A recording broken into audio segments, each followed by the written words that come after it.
Yeah. Okay, so to start the machine, I have the drum outside of it. And to initiate, it's plugged in. I'm going to start with 1 pound and go to P5. You can see it's changed here.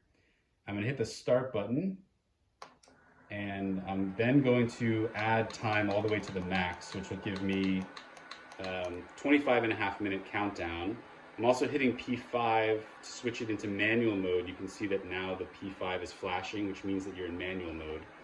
So the machine is now preheating. I like to preheat it to 250 degrees. I also turn the light on so you can just get a glimpse inside of what's happening. And in the meantime, I'm loading up the drum with my 150 gram charge of beans. You can monitor using the B button what the temperature is of the machine, and that's when you'll see it hit 250.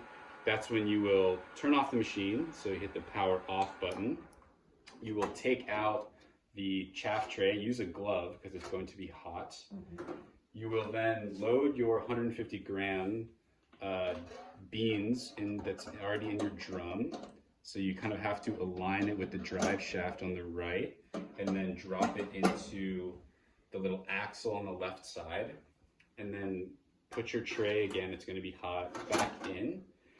And then restart the procedure. So hitting 1 pound, P5, and then start, and then going with your time all the way back up to 25:30, and then P5 again, manual mode. And then that's the start of your roast. So I like to progress about 4 to 5 minutes here.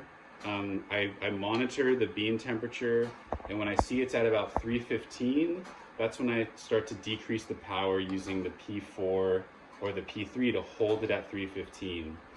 I find that the dry end, so when the beans are yellow, occurs around 4 to 5 minutes, and it does also occur around 315 degrees once I'm holding it there. I let the roast continue, again, just kind of adjusting the temperature so that it's stable at 315. You'll hear the afterburner kick on at some point, and the bean temperature will drop. Don't be alarmed, that's just a quirk of the machine. The beans are still hot, they're still around 315. When I hear first crack, you'll hear like maybe 3, 4, 5 pops, and that I consider the start of first crack. At that point, which is about 8 to 10 minutes into the roast, I will hit P1, which cuts the power to the elements, and I will continue for about 90 more seconds until I then stop the roast. Again, it's going to be hot. I then pull out the chaff tray. I take out the drum, which is full of hot, freshly roasted beans, and I walk it over to my external fan where I cool them completely.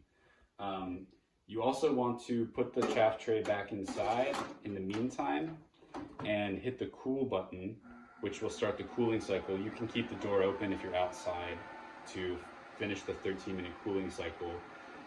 The one thing I didn't mention is the drum speed. So D controls the drum speed. It actually doesn't work during the cooling cycle because there are no beans in there, but during the roast itself, you can increase the rotation of the drum by toggling between slow and fast with tapping the D button.